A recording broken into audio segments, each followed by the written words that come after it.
Watergate. It was perhaps the first time in history that the leaders of a nation had revolted against its people. Nixon was in deep trouble and started the battleground of Watergate. On May 9th, the House Judiciary Committee staff began presenting two of the members its massive accumulation of the Watergate material. What's interesting about Watergate is that the fact of the matter is it's similar to George Bush and Dick Cheney in office. In Nixon's time, it basically came down to his refusals in of themselves might constitute a ground for impeachment.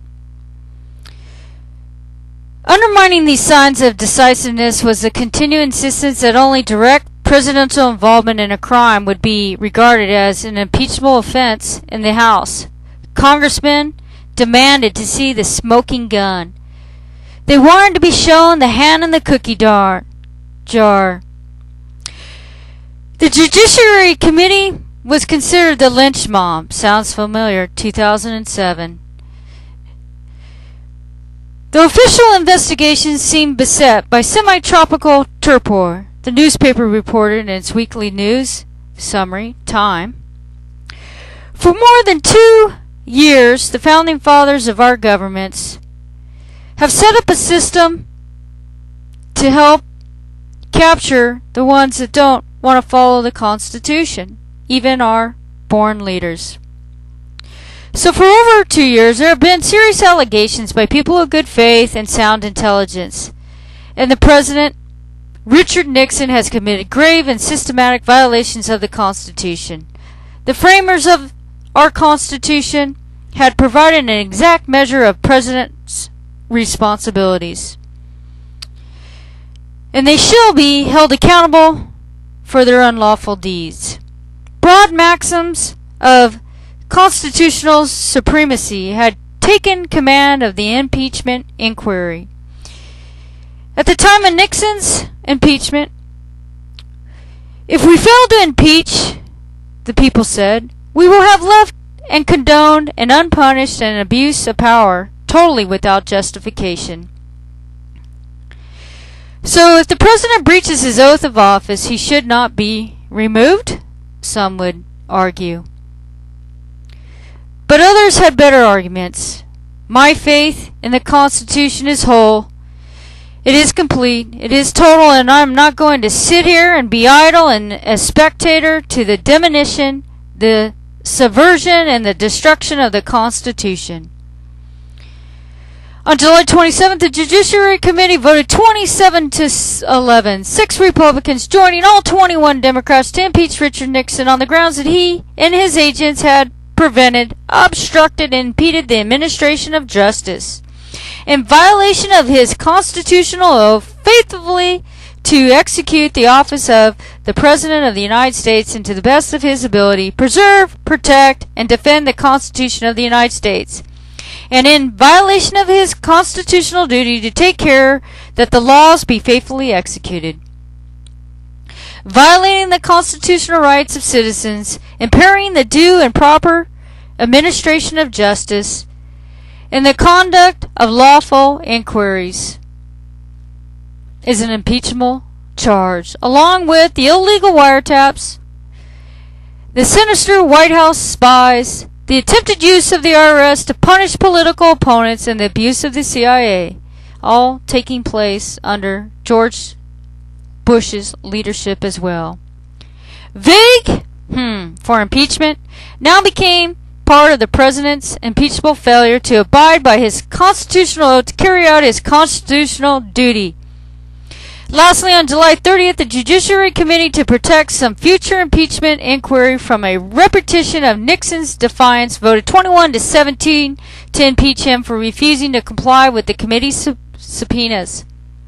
Armed with the wisdom of the founding fathers and the authority of Americans' Republican principles, the committee had cut through the smokescreens, the lies, and the pettifogging that had muddled the Watergate crisis for so many months. It had subjected an imperious presidency to the rule of fundamental law It had demonstrated by resounding majorities that holding a president accountable is neither liberal nor conservative, neither Democrat nor Republican, but something far more basic to the American Republic.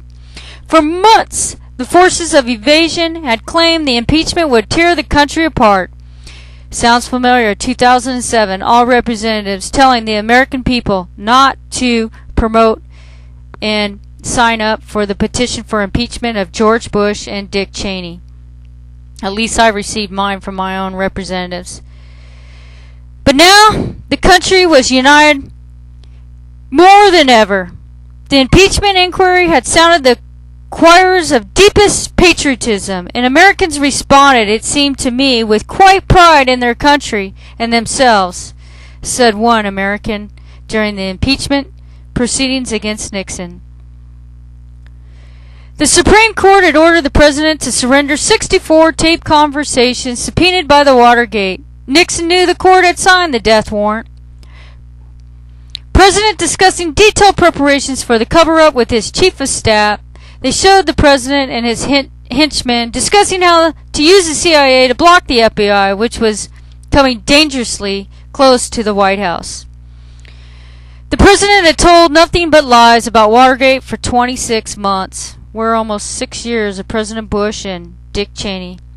I no longer have a strong enough political base in Congress, said Nixon, doing his best to imply that the resolution of a great constitutional crisis was mere maneuvering for political advantage. Therefore, I shall resign the presidency effective at noon tomorrow. He admitted to no wrongdoing.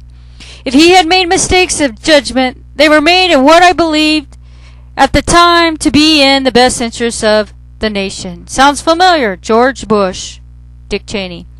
Nixon's only crime was not, as many Americans still contend, that he simply got caught doing what other presidents had done. No president had been proved to be the chief coordinator of the crime and misdemeanor charge against his own administration. No president had been held to the chief personal beneficiary of misconduct in his administration or of measures taken to destroy or cover up evidence of it.